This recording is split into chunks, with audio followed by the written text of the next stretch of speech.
Salut à tous, chers investisseurs, bienvenue à cette nouvelle vidéo. Juste pour vous dire un petit message là, que j'ai acheté une petite caméra webcam sur eBay, donc j'ai bien hâte de la recevoir. On va pouvoir faire des lives comme ça, là, puis des vidéos avec, vous allez voir ma tête toujours, là, ça va rendre un petit peu plus humain les vidéos. Fait que aujourd'hui, on va voir Crescent Point Energy, Constellation Software, Dollarama, Emra et Enbridge. Puis aussi en primeur, on va voir l'action de Google, voir qu'est-ce qui se passe là-dessus. Alors, on se voit sur les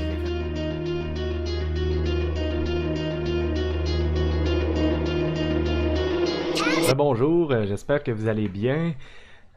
Sans plus tarder, on va aller voir les nouvelles macroéconomiques qui s'est passées cette semaine. Alors cette semaine, nous avons eu mercredi l'inflation aux États-Unis à 0,2% là, pour le mois d'octobre, donc comme prévu. Jeudi, nous avons eu les ventes au détail aux États-Unis qui ont été meilleures que prévu, puis l'indice manufacturier de la Fed à Philadelphie qui était moins bon que prévu. Donc l'évolution aussi, on peut voir en Australie, l'évolution de l'emploi là, qui était super bon. Là. Puis la zone euro, on a eu l'inflation annuelle du mois d'octobre, c'était intéressant à voir. Là. On a été dans la cible autour des 2%, là, que souvent ils veulent, là, la zone euro puis la Réserve fédérale se met toujours une target de 2% d'inflation par année. Là. Donc ici, on peut dire que ça a été réalisé là, pour l'année en zone euro. Pour la semaine prochaine, on va voir mardi, les grosses nouvelles. Mardi aux États-Unis, permis de construire. On va voir, c'est attendu pas mal égal au précédent. On va voir ce qui va sortir. Mercredi, on a eu les stocks. On va avoir les stocks de pétrole, puis les ventes de logements. Et les commandes de biens durables. Ah oui, c'est vrai aussi. La semaine, justement, en parlant la semaine passée, on a eu les stocks de pétrole brut aux États-Unis, là, jeudi, j'ai oublié de vous en faire part. Encore beaucoup d'œufs. On voit encore beaucoup d'œufs. Donc, on va voir si ça va avoir un impact sur le pétrole et ça va continuer de faire baisser le prix du pétrole. En tout cas, pour les consommateurs, c'est le fun. Non? On voit le prix à la pompe là, qui descend un petit peu. Là. Mais il y a toujours. On voit très bien là, qu'on se fait arnaquer souvent, là, qu'il y a toujours une latence là, entre le prix du baril et ce qu'on paye à la pompe. Là. Souvent, là, on a un bel écart entre les deux. Là. Donc, si je continue, jeudi, on va avoir, ça va être jour férié aux États-Unis, là, c'est Thanksgiving. Puis, ça se répercute, excusez-moi, vendredi, Thanksgiving, dans le fond, on va fermer à 1 heure. Vendredi. Donc l'avant-midi, la bourse va être ouverte aux États-Unis, mais ça va fermer à 1 heure. Puis voyons, en zone euro, on a le PMI manufacturier en Allemagne et le PIB en Allemagne. Puis au Canada, on va avoir l'inflation et les ventes au détail. Donc si on regarde qu'est-ce qui s'est passé sur les marchés cette semaine, si on regarde pour le marché canadien, on voit toujours qu'on est en train de. On stabilise encore, rien qui s'est passé vraiment cette semaine. On a fait du yo-yo un petit peu dans la zone un petit peu en haut de 900. Rien de particulier là-dessus. Là. On a toujours on a toujours objectif d'aller en haut des 924, 928 là, dans ce coin-là, là, voir comment ça va réagir dans ce coin-là côté pour les vendeurs. Là. Voir si on va stopper dans ce coin-là ou on va continuer de monter. Sinon, on attend en bas des 800, on attend la baisse en bas des 872 pour préparer des achats là, plus bas. En ce qui concerne les États-Unis, sur la S&P. Les États-Unis, on a vu, on a une grosse baisse, plus de volatilité cette semaine sur les États-Unis. Nous, au Canada, on a vu que ça stagnait. Aux États-Unis, ça a bien baissé pour remonter par la suite. Donc, eux, ils ont été un petit peu plus haut. Ce qu'on a vu là, la semaine passée, un petit peu plus haut que nous. Donc, est-ce qu'on va continuer de baisser sous les 200 en premier lieu, c'est sûr qu'on va aller tester la zone des 265, là, voire peut-être 258 pour ce qui est des acheteurs. Et pour ce qui est des vendeurs, bon, ben, toujours on attend un nouveau test là, des 282, 283, 50 pour vendre. Donc ces deux zones-là, ça va être on attend patiemment une de ces deux zones-là, là, parce que dans le milieu comme ça, là, on risque de faire du yo-yo, là, c'est de zigzaguer, là, ça peut être dangereux. Là. Mais on voit ici, là, cette semaine, on a quand même eu des bons volumes sur le S&P, là, donc peut-être que ça présage quelque chose. Là. Ça va être à voir. Pour le dollar canadien, on voit que la zone que je vous parlais, là, une 32, là, on voyait là, que c'est des zones dangereuses là, ici dans ce coin-là. Bon, là, ça a fait effet. On a 3 jours de baisse. Là. On va voir si on va être capable de. On va voir si on va être capable de tenir puis d'aller retester les 1,33, voir un peu plus haut. Ou sinon, est-ce qu'on va redescendre là, vers les 1,30 là, c'est possible. Ça va être à voir. Donc, on privilégie les ventes autour des 1,33 puis des achats à 1,30 pour ce qui est du dollar canadien. Mais là, il faut faire attention. Là, regardez de plus long terme, là, si on est des actifs américains, là, faire attention. Là, on a peut-être un piège. On a peut-être un piège ici là, qui pourrait présager là, une correction là, davantage. Là, je vous parle d'une 30, mais après ça, ça peut continuer plus bas là, jusqu'au 1,28. Là. Donc, il faut faire attention à ça. Pour l'instant, là, on, a, on est mieux d'attendre si on veut en acheter. On est mieux d'attendre que ça descende. Puis sinon, si on est dans le mouvement, ben, j'espère que vous avez pris des profits partiels. Sinon, on va attendre là, de venir retester les 1,33 là, et plus, là, quelque chose comme ça. Là. C'est parfait pour ça. Sinon, si je regarde le XCU, bon, au Canada, contrairement au S&P, le marché de tantôt, le Canada, on a eu des volumes dans les moyennes, rien de spécial. Là, on a stagné.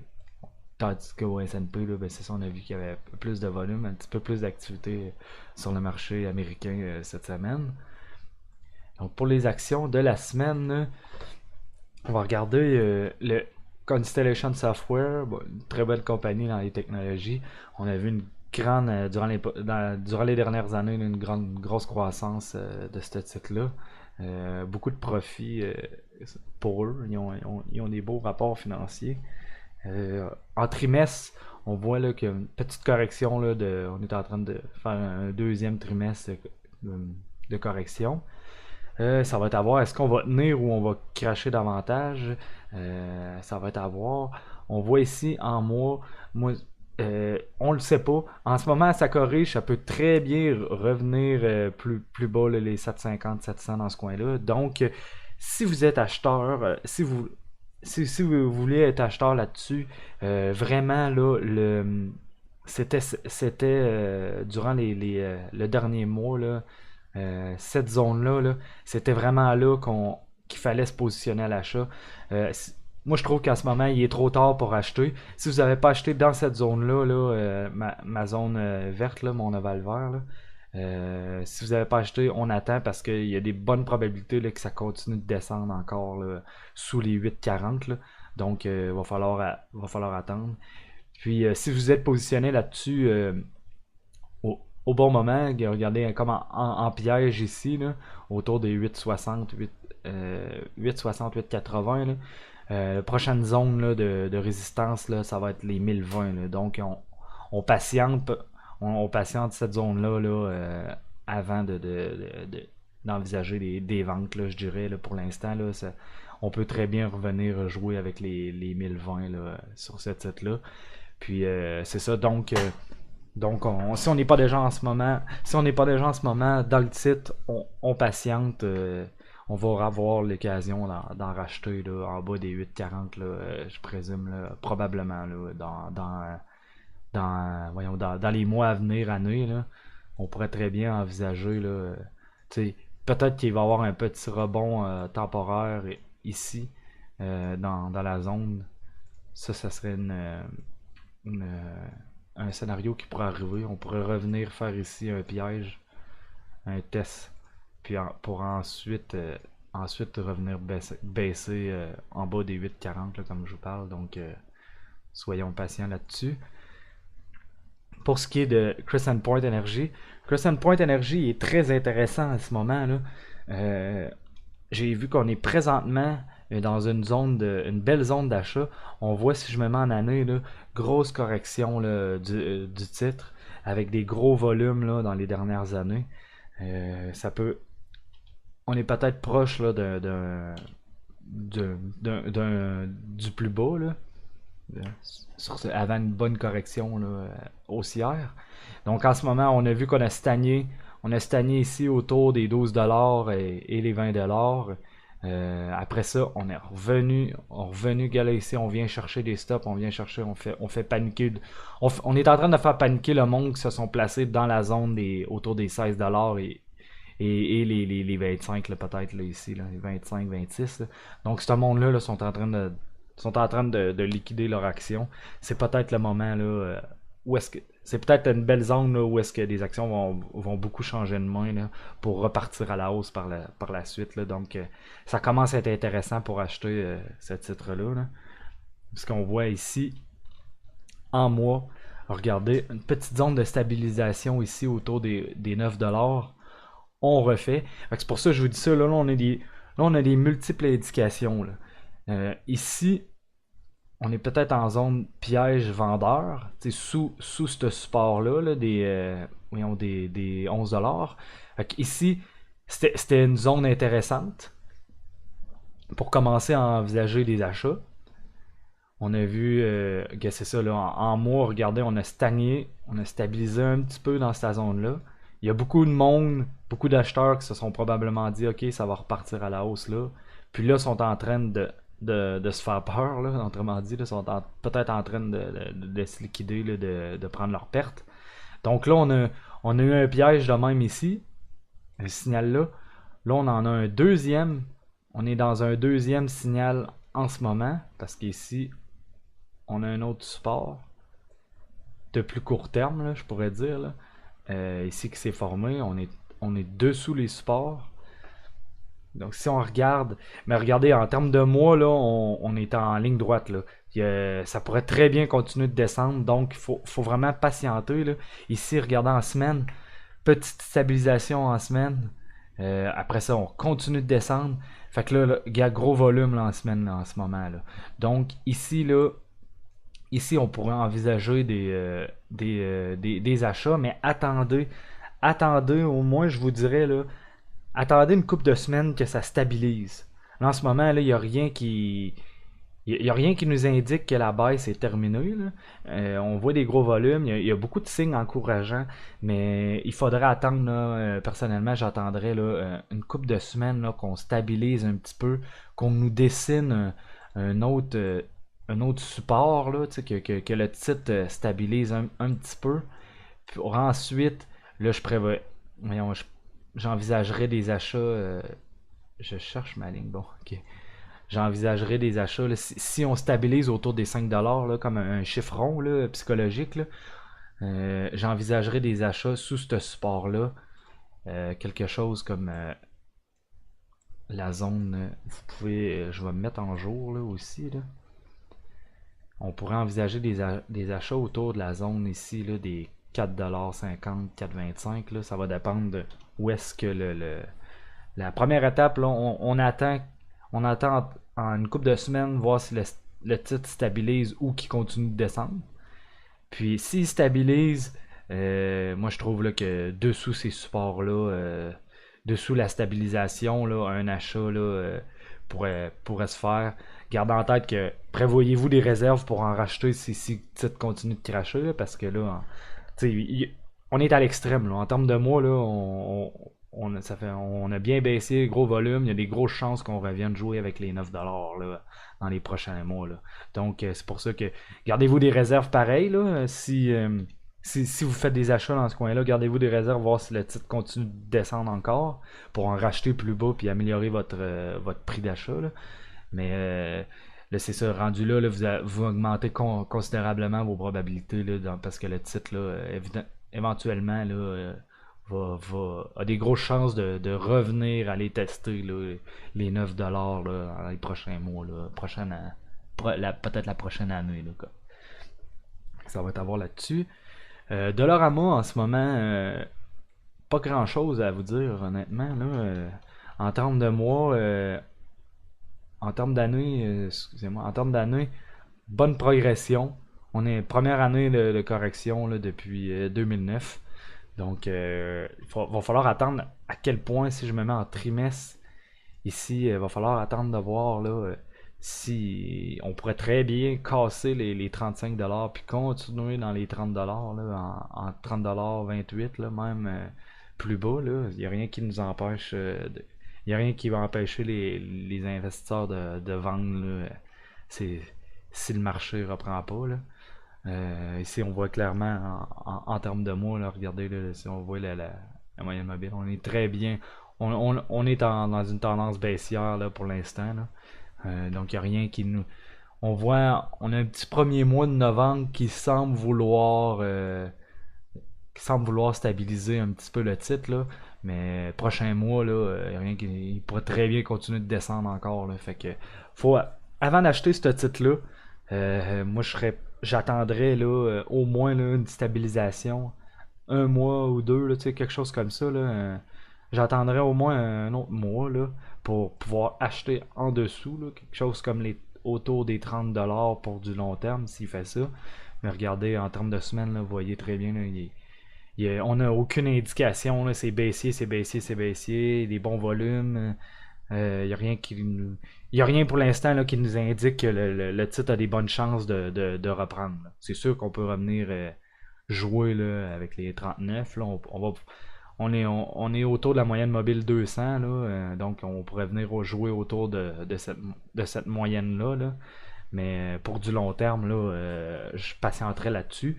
Et si on est déjà dedans, puis qu'on n'a pas vendu, ben là, personnellement, je trouve qu'il est un peu trop tard pour vendre. Il aurait fallu vendre plus haut. Là. On a eu beaucoup d'occasions de vendre, là, beaucoup de pièges. Là.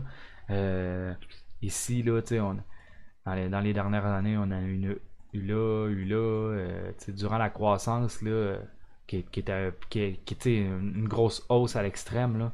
Regardez, là, ça a été le dernier ici, là, dernier piège. Si vous n'avez pas vendu dans ces zones-là, là, personnellement, je trouve il est trop tard pour vendre. Il faudrait attendre au moins une reprise, là, essayer d'améliorer votre prix de vente là, en vous rapprochant des moyennes, là, quelque chose comme les 45$. Là. Si on veut remonter là, dans ce coin-là, là, puis stagner, là, essayez de vous débarrasser plus dans ces coins-là, là, qu'en en ce moment, là, on est plus en attente pour préparer des achats que c'est plus le temps de vendre là, présentement. Donc, ça, c'est pour Dollarama. Sur Emra aussi est assez intéressant. Euh, on voit ici en année, là, regardez, belle progression, correction du mouvement, bon volume sur les dernières années au top. Peut-être que ça peut être dangereux parce qu'il y a peut-être beaucoup d'acheteurs qui se sont positionnés là. Est-ce qu'on va venir recorriger là, dans la prochaine année? C'est possible pour aller piéger là, ces acheteurs-là. Ça serait quelque chose qui serait envisageable. Là, dans le fond, sur Emra, moi je serais plus optique à shorter ce titre-là que d'en acheter. Justement, à cause que je vois ces volumes-là. Je vois ces volumes-là dans les zones-là. Là. Ici, il y en a un piège, je vais le montrer après. Là. Je serais plus dans l'optique d'aller jouer le piège de ces acheteurs qui ont acheté autour des 48$. Là. Continuer là, dans le fond là, de leur faire peur là, plus bas là. Attendre parce que je suis pas mal sûr que le monde le monde qui se sont positionnés dans 48$, je crois qu'ils se sont pas nécessairement toutes liquidés là, en ce moment là, autour des 40 là. Et il doit en avoir qui espèrent encore, qui se croisent les doigts que le titre continue de monter là. Donc le but là c'est d'aller c'est carrément d'aller les plomber là. Fait que c'est plate là, mais c'est plate à dire, mais c'est vraiment ça. En ce moment, regardez, on a une reprise. Est-ce que c'est un piège? Ça pourrait être un bon trade avec des bonnes probabilités là. Parce qu'en ce moment, c'est ça, en regardant en termes de mois, là, ici, là, ça je vous montrais là, les pièges qu'il y a eu là, direct ici. Là. Donc, des bons volumes quand même dans ces zones-là. En ce moment, on a stagné, regardant en termes de mois, on a stagné un petit peu. On est venu dessiner une résistance ici à 43 dollars. Il y a pas loin du support ici dans ce coin-là qui a fait rebondir. Là, on est en train on est venu rebondir dessus avant de rebaisser. Là, en ce moment, peut-être qu'on piège d'autres acheteurs là, qui pensent que le titre peut remonter. Il peut très bien remonter, là, je dis pas le contraire, là, mais en ce moment, là, on augmente nos probabilités parce que là, on est peut-être dans un piège. Là. En ce moment, là, les acheteurs qui se sont positionnés en haut, là, ils se disent yes, yes, yes. Là, ça reprend. Là, regarde, on vient reprendre. On retourne vers la moyenne mobile des 50 derniers mois. Là. Fait que là, on se dit ok, ça reprend. Un peu, on voit des volumes qui commencent à apparaître. Donc, ici, là, c'est ça. On est dans une zone peut-être de piège en ce moment pour les acheteurs. Donc, moi, j'envisagerais des shorts là, en ce coin-là. Là. Je trouve que, en termes de semaines, on attend, on est patient. En termes de semaines, là, regardez, c'est toujours haussier, une belle reprise. Ça pourrait continuer de monter là, dans la zone des 45. Là. Donc, il faut attendre. J'attendrais, moi, avant d'envisager un short, j'attendrais une stabilisation de quelques jours. Comme là, on voit très bien, là, on est vraiment haussier, des bons volumes. Les acheteurs peuvent continuer de se présenter. Là. Moi, dans ce scénario-là, là, j'envisagerais plutôt... euh, voyons. J'envisagerais une petite stabilisation. Quelque chose comme ça. On attend une couple de jours, là, une couple de semaines que ça stabilise pour venir nous dessiner là, une résistance. Là. Puis après ça, là, on entame, on met des ordres de vente à découvert en haut de cette résistance-là. Tu sais, là, je vous dessine la résistance à 44,50, là, mais elle peut très bien être à 45. Là, donc, c'est ça, puis être là. Tu sais, c'est juste faut attendre qu'il y ait une stabilisation pour augmenter nos chances. Puis là, on viendrait entamer des ventes à découvert là, en piège de ces acheteurs-là. Là, je trouve qu'on aurait des bonnes probabilités là, pour que le titre, là, par après, descende, là, puis descendre au moins, retourner dans les 42$, puis même peut-être plus, là, peut-être même le plus bas à 38$, parce que à plus long terme, comme je vous dis, là, on viendrait piéger des acheteurs qui pensent que le titre va remonter vers les plus hauts. Puis, si ça redescend, là, vous pouvez être sûr là, que ça va faire paniquer là, le monde qui se sont placés autour des 48$. Là. Ils vont avoir envie de se liquider, ils vont avoir peur. Là. Puis, comme objectif là, vous pouvez être sûr qu'il y a des stops. Là. Il y a des stops de protection. Là. Stop là, dans ces coins-là. Là, c'est pas mal garanti là, en dessous des 38-37$, là, ça serait l'objectif là, que je me mettrais là, pour cette vente à découvert là, dans ce scénario-là. Là. Sinon, pour les acheteurs, puis là, pour le côté acheteur, moi je ne serais pas acheteur en ce moment, là, comme je vous dis. J'attendrais ce scénario de piège-là, puis revenir en bas des 38$ là, pour commencer à penser à envisager des achats. Là. On va avoir le temps de s'en reparler prochaine analyse, là, je crois bien, là, dans 3 mois. Là. Fait que ça, c'est pour Emra. Enbridge, en ce moment, Enbridge, c'est un bon titre, puis il stagne. Ici, on voit en termes d'années, regardez, en termes d'années, dans une correction d'une couple de plusieurs années, on voit des bons volumes qui commencent à apparaître ici dans les 2 dernières années. Ici en trimestre, regardez, même chose, on stabilise. Donc on est en train, en mois, là, ici, on est en train de dessiner un support ici autour des 40$, là, le chiffre psychologique. Ici, j'envisagerais, en termes de mois, regardez, on a une reprise.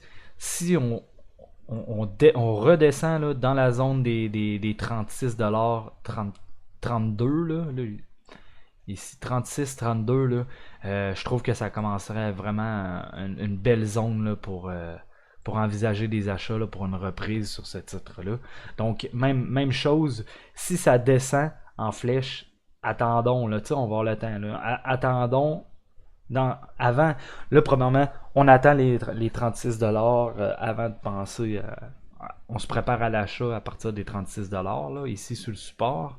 Puis là, en ce moment, on va attendre une stabilisation, essayer de se positionner sur un piège pour un retour, là, qui va des grosses chances qu'on revienne chercher le support des 40$, là, voire peut-être plus, là. Donc, on attend là, les 1,36. Et si vous êtes déjà là, si vous êtes déjà en ce moment dedans, là, moi j'attendrai là, pour vendre là, les zones des 60$, là, 64$ là, dans ces zones-là. Là, j'attendrai. Si vous n'avez pas déjà vendu, on attend on attend une reprise, puis on attend une reprise pour vendre dans ce coin-là, pour essayer de bien vendre. Sinon, on se prépare en racheter d'autres là, autour des 34, là, la zone que je vous parle, pour peut-être améliorer là, le prix, là, le prix d'achat là-dessus. Donc, pour ce qui est de Google, l'action en primeur cette semaine, oh ben Google, c'est Google, hein, c'est en croissance, puis d'après moi, c'est pas à la veille de terminer. Euh, Regardez, belle croissance selon toutes ces années-là, là, depuis 2004, là, même avec la crise de 2008, là, ça a fait quand même baisser le titre là, de 50, quasiment 50%, là, mais on voyait ça a très bien repris depuis. Là. Après ça, en ce moment, ça en trimestre, on est le premier trimestre de correction. Donc ça, c'est normal. On est en train de revenir là, vers les moyennes mobiles, vers les normales. Là, on était peut-être un petit peu trop en excès. Là. Donc, pas de panique là-dessus pour l'instant. Il n'y a rien il y a rien de vraiment très très très alarmant, outre que ce piège-là. Le piège autour des 1250, là, c'est peut-être lui qui agit en ce moment, là. C'est peut-être lui qui fait la correction. Là. Donc, là-dessus, si on est déjà positionné là-dessus, moi je privilégierais des ventes. Là, il est trop tard pour vendre. Il aurait fallu vendre dans les 1250.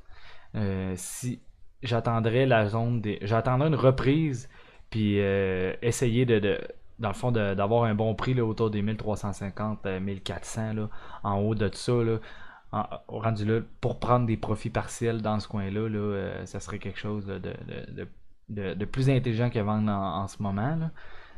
C'est ça, regardez. Puis la zone d'achat pour en racheter d'autres, c'est le support ici en ce moment. Là, on a dessiné un support dans les dernières semaines ici autour des 1000$. 1000$, gros chiffron, un gros chiffre psychologique. On va pouvoir jouer autour assez souvent, là, je crois bien. Là. Ici, là, on voit très bien là, qu'en termes de semaine, on est en tendance baissière. Il n'y a rien qui nous empêche de penser que ça peut descendre davantage. Si on descend ici dans la zone des 950-850, ça serait la zone que je privilégierais pour faire d'autres achats, pour améliorer notre prix là, pour du long terme.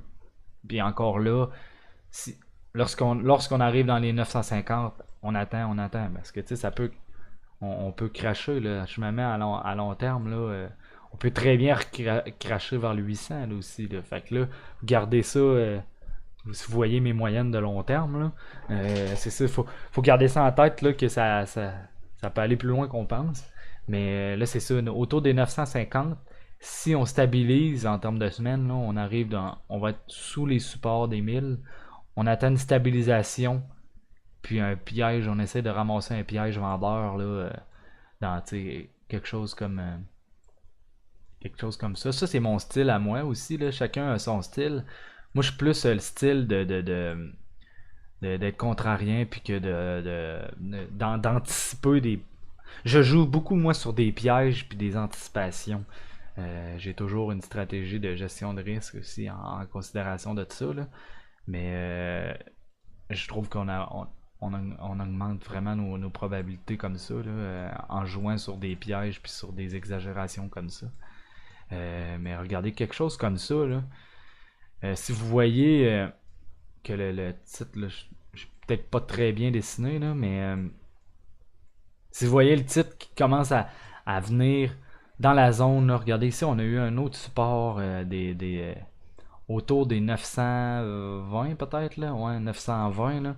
Mais si on voit durant les prochaines semaines on veut redescendre puis stabiliser autour des 900, 920, quelque chose comme ça, on attend une stabilisation, comme je vous ai fait le dessin ici, puis on vient se positionner en piège sous la zone comme ça, quelque chose comme ça, là, les 875, quelque chose comme ça. Là, on viendrait considérablement, ici je le mets en vert, là, tu sais, on viendrait considérablement améliorer notre prix d'achat pour ensuite revenir vers les moyennes, là, puis poursuivre la croissance à plus long terme là, de l'entreprise. Là.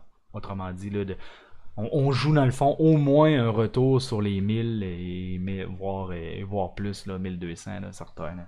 Fait que ça serait ce que j'envisagerais pour Google.